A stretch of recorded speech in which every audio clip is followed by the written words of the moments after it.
क्या बिहार में जमीन सर्वे फेल हो गया? राजस्व एवं भूमि सुधार मंत्री दिलीप जायसवाल ने इस बात को बताया है कि 3 महीना के लिए सारा जमीन सर्वे बिहार में, राहुल जी, खत्म। यार कल ही वीडियो बनाए थे और आज बंद भी हो गया जमीन सर्वे। मेरे वीडियो का थोड़ा ज्यादा असर नहीं हो गया? अभी हम 3 महीना उनको कागज ढूंढने का, कागज तैयार करने का पहले समय देंगे, तब हम सर्वे का डिक्लेरेशन स्टार्ट कराएंगे। चलो दोस्त, अब हम आपको दिखाते हैं बिहार में जन सुराज का रिजल्ट। हाँ, चुनाव में जो रिजल्ट 2025 के इलेक्शन के बाद आएगा वो हम अभी दिखा देंगे। कैसे कैसे ये सवाल पूछ रहे हैं ना। अरे आप लाइव सिटीज को तो जानते ही होंगे, बिहार में सबसे बड़े डिजिटल मीडिया के तर्ज पे वो बहुत बड़े हैं और सभी लोगों के बारे में वो एकदम बराबर न्यूज बनाते हैं। और उन्होंने अपने सोशल मीडिया से लोगों से सवाल पूछा था कि आप बिहार में किस पार्टी का सदस्यता लेने का चाहत रखते हैं, और इसमें 70% वोट आया जन सुराज को। 70%। हाँ, इस पे जन सुराज का प्रतिक्रिया भी आया और सोशल मीडिया का वोट देख के कह रहे हैं हमारे कोई टक्कर में है ना आरजेडी ना बीजेपी, हम तो एक तरफा जीत रहे हैं बिहार में। और सच पूछिए तो सोशल मीडिया के वोटिंग में और रियल वोटिंग में जमीन आसमान का फर्क होता है। एक बार लालू यादव कहेंगे ज्यादा फूटा वाला हो।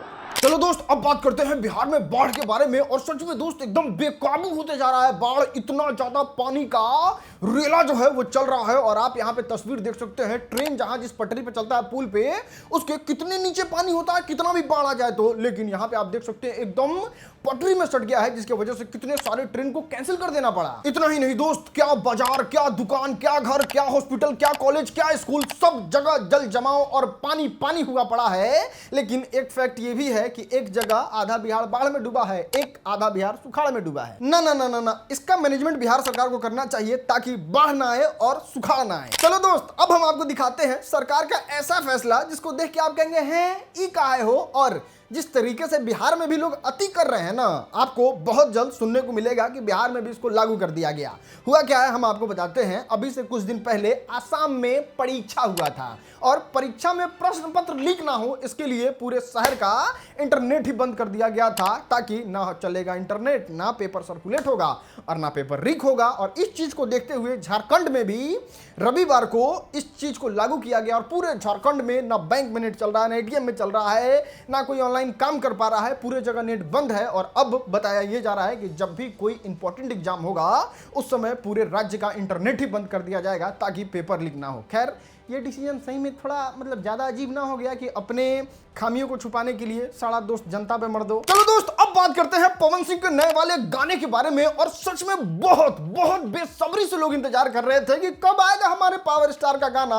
और उसमें भी देवी गीत को लेकर तो सब लोग बहुत एक्साइटेड रहते हैं, क्योंकि पवन सिंह जो है वो देवी गीत के लिए ही जाने जाते हैं। और वहां से कुछ फोटोग्राफ जो है वो लीक हो गया है। और लीक हो और हम ना दिखाएं, ऐसा कैसे हो सकता है? यही गाना शूट हुआ है और इस गाने के बारे में थोड़ा डिटेल भी बता देते हैं। आप हमारा वीडियो देख रहे हैं तो इतना हक तो बनता है।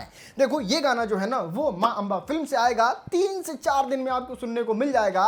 और ये गाना जब आप सुनेंगे तो आप एकदम मोहित हो जाएंगे। जैसे रोवेले रघुराई सुना था, सातोरे बहिनिया इली सुना था, उस तरीके का ही फ्लेवर इसमें भी मिलेगा। और खुद देखो ना यार, पवन सिंह हारमोनियम लेके बैठे हैं। हाँ, एक चीज और बता देते हैं, कल वाला वीडियो बिल्कुल भी देखना मत भूलिएगा, क्योंकि कल वाले वीडियो में हमने पवन सिंह के सारे गाने के बारे में एकदम डिटेल में बात किया था कि कौन गाना कैसे है, किस चैनल से कब आने वाला है। तो वो वाला वीडियो जाके जरूर देख लीजिएगा। लेकिन हाँ, इस वीडियो को देखने के बाद एंड स्क्रीन में मिल जाएगा आपको यहाँ, तो आप जाके देख लीजिएगा। चलिए दोस्त, अब बात करते हैं ज्योति सिंह के कॉल रिकॉर्डिंग के बारे में, जो हम आपको सुनाएंगे भी। लेकिन इस बात को तो आप जानते ही होंगे कि पवन सिंह अभी हाल ही में जाके पॉडकास्ट दिए थे और अपने पत्नी के बारे में बताए थे कि सब कुछ ठीक है। लेकिन जब ये कॉल रिकॉर्डिंग वायरल हुआ तो सही में सब लोगों को पता चल गया कि पवन सिंह और ज्योति सिंह के बीच बिल्कुल भी कुछ ठीक नहीं है। और अब नया कंट्रोवर्सी होने वाला है भोजपुरी फिल्म इंडस्ट्री में। पहले क्या है कॉल रिकॉर्डिंग, वो थोड़ा सा आप सुन लीजिए। मेरे लिए सब कुछ पहुंच होंगे, भगवान, दुनिया, माँ बाप, मेरे लिए सब कुछ पहुंच होंगे। बच्चे के लिए लड़ाए हैं तो क्यों तलाक दे रहे हैं? क्यों नहीं ढंग से रह रहे हैं?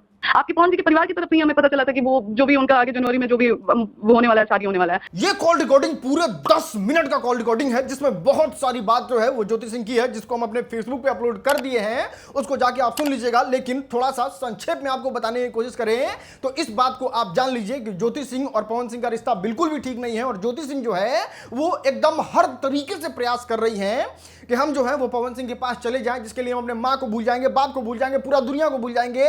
हम पवन सिंह के ही हो के हमेशा के लिए रह जाएंगे। लेकिन पवन सिंह एक बार हमको बुलाए तो सही, लेकिन पवन सिंह चाहते हैं तलाक हो, और पवन सिंह इस चीज को लेके भले ही अपना स्टेप ना रखे, लेकिन गलती से ही पवन सिंह और ज्योति सिंह के रिश्ते के बारे में इस कॉल रिकॉर्डिंग में एक्सपोज हो गया। चलो दोस्त, अब बात करते हैं खेसारी लाल यादव और प्रिया सुहानी के गाने के बारे में, और क्या तगड़े तरीके से डांस कर रही हैं प्रिया सुहानी। और सच में जितने लोग देख रहे हैं वो कर रहे हैं, ओ तेरी ये तो सिर्फ खेसारी लाल यादव की तरह डांस कर रही है। मतलब जिस तरीके से ठुमका लगाते हैं एकदम आंचल ओढ़ के खेसारी लाल यादव गर्दा वाला, उस तरीके से ही डांस करने के लिए फेमस हुई थी प्रिया सुहानी। और इन दोनों का कॉम्बिनेशन, मतलब खेसारी जैसा डांस करने वाला मेल और खेसारी जैसा डांस करने वाली फीमेल, दोनों का कॉम्बिनेशन जब होगा तो क्या प्रोडक्ट निकलेगा वो तो आने के बाद ही पता चलेगा। लेकिन गुप्त सूत्र ये बताता है कि वो पीके ड्रामा वाला गाना नहीं है, कोई और गाना है। खैर, कितने एक्साइटेड हैं नीचे कमेंट करके बताइए। चलो दोस्त, अब दिखाते हैं रवि किशन का एक ऐसा भाषण जिसको सुनने के बाद लोगों को बिल्कुल भी अच्छा नहीं लगा। पता है वहां पे हुआ क्या था? रवि किशन भाषण दे रहे थे और वहां पे छोटे छोटे बच्चे थे, और बोलते बोलते रवि किशन यहां तक बोल गए, बीफ का मटन दिया जा रहा था लड्डू में। तो अब समय आ गया है कि शस्त्र और शास्त्र ओकरे साथ चले के हो। यह समय बा, यह पूज्य महाराज जी सिखावा ना।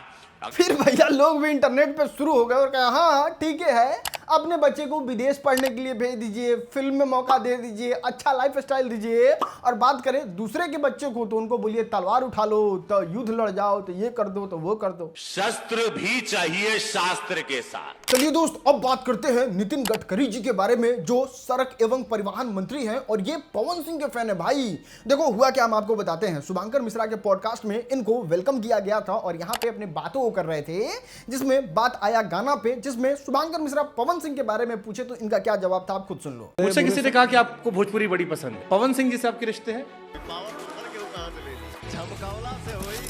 बहुत गाने में कौन सा गाना? सभी अच्छे। गजब हिपोक्रेसी है भाई। रूम में बंद होके कान में ईयरफोन लगा के पवन सिंह का हर गाना सुनने में आपको मजा आता है, लेकिन बात करें जब चुनाव लड़वाने का तो उनका अश्लील गाने की वजह से आप लोग टिकट छीन लेते हैं। मतलब कहना क्या चाहते हैं? अच्छे हैं, बुरे हैं, है क्या? चलो दोस्त, अब बात करते हैं गुंजन सिंह के बारे में। ये पूरा क्रिया खा लिए हैं कि हम पवन सिंह 2 बनिए जाएंगे। अभी एच न्यूज पे ये इंटरव्यू दे रहे थे और उस इंटरव्यू में कहते हैं कि हाँ, मगही को कोई पहले सुनता था, वो तो हमारी लकीर खींच दिए हैं, जिसपे आजकल का है छोट भैया सिंगरवा सब जो है वो गा रहा है, खा रहा है, फॉर्च्यूनर पे घूम रहा है।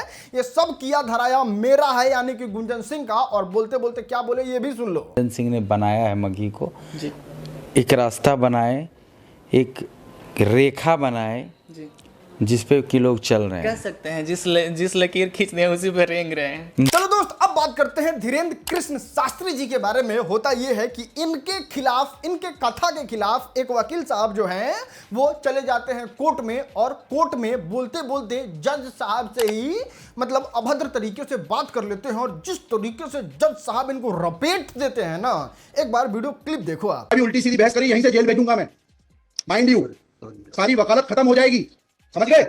You should know how to argue in high court. किसने भेजा है आपको? वही तो बता रहा हूँ, आप समझने को तैयार नहीं है। बताओ यार, कुछ बेवकूफ कहते हैं भगवान नहीं है। आपका भगवान प्रकट होके 5 हाथ दिखाएंगे तबे भरोसा होगा। ऐसा ही ऐसे लोग के दिमाग में ना ऐसे ये सवाल डालते हैं, जिसकी वजह से इस तरीके से बेइज्जत होता है जो इस तरीके का खुरपात हरकत करने जाता है। एक बार और लगाइए वीडियो थोड़ा सा आगे वाला। टीआरपी कलेक्ट कर लोगे तो ये भूल जाते हो कि जिस दिन हमने जेल भेज दिया उस दिन सारी वकालत बंद हो जाएगी। You should be sorry. चलो दोस्त, अब बात करते हैं फेस टू फेस कलेश के बारे में। और ये कलेश है राजवीर फिटनेस और एजाज खान के बीच में। आज से कुछ दिन पहले राजवीर फिटनेस जो है वो मुंबई चले गए थे एजाज खान से मिलने, जो कैरी मिनाटी से सॉरी वॉरी बुलवाए थे उनसे, लेकिन पता नहीं क्या हुआ था, ये लोग मिल नहीं पाए थे। फिर राजवीर फिटनेस जो है वो इस तरीके से वीडियो अपलोड करके कहते हैं कि यहीं है, आओ। पहले वीडियो क्या था वो देख लो। पर पिछले बार वाली दिक्कत नहीं है कि कोई तो जो रिसेप्शन पर रोकेगा। रिसेप्शन पे मैंने ऑलरेडी बोल दिया कि सबसे गंदी शक्ल का जो भी आदमी है उसे रूम नंबर 415 में भेज देना। लोकेशन मैंने भेज दिया, रूम नंबर 415 है। अगर किसी वजह से 1 मिनट के लिए फोन ना उठे तो सीधे चाबी भी मिल जाएगी, चाबी लेके ऊपर आ जाइए, यहाँ बैठ जाइए, मैं। फिर क्या था, एजाज खान जी पहुंच जाते हैं और पहुंचने के बाद धर लेते हैं राजवीर फिटनेस के। क्या बोल रहा था रे? तेरे को कभी बात किया तेरे से? कभी भी? तेरे को जानता हूँ मैं, तूने मेरे को गाली दिया, मैंने वो कैरी मिनाटी की माँ, तू बीच में काय को आया? तूने सारों को नहीं बोला, सारे यूट्यूबरों को उठा के लाऊंगा। सारे नहीं, जो हमारे जो मेरे खिलाफ बोलेगा उसको लाऊंगा। चलिए दोस्त, अब दिखाते हैं राबड़ी देवी का एक ऐसा वीडियो जिसको देखने के बाद सभी आरजेडी फैन जो हैं वो राबड़ी देवी के प्रति एक स्टेप और समर्पण हो गए और कहें कि नहीं, ये राजमाता जो है वो सबसे बेस्ट राजमाता है आरजेडी फैंस के लिए। और वो क्यों कहें वो हम आपको बताते हैं। इनका इंटरनेट पे ये वाला वीडियो वायरल हुआ जिसमें वो देख सकते हैं किस तरीके से दाल खुद से दरड़ रही है। और इतना ही नहीं, सोशल मीडिया पे तो ये भी खबर तेजी से फैलाया गया कि राबड़ी देवी जो है वो अपना घर का सारा काम खुद से करती हैं, इतने सारे नौकर होने के बावजूद भी। और इसको कहते हैं धरती से जुड़ा रहना। नहीं तो आजकल के लोग को देखते हैं ना, तैका पैसा नहीं हुआ कि सारा काम उनके नौकरे करेला। चलिए दोस्त, अब बात करते हैं पवन कल्याण के बारे में। ये बहुत बड़े सुपरस्टार हैं, पावर स्टार हैं, इस बात को तो जानते ही होंगे। आंध्र प्रदेश के उप मुख्यमंत्री भी हैं और ये जो है वो तिरुपति बालाजी मंदिर का मुख्य प्रसाद खाए थे। और इस प्रसाद में रिपोर्ट आने के बाद कि इसमें गाय का मीट मिलाया गया है, मछली का तेल मिलाया गया है, इसके बाद ये बहुत ज्यादा परेशान हो गए और सबसे पहले तो मंदिर जाके भगवान से माफी मांगे।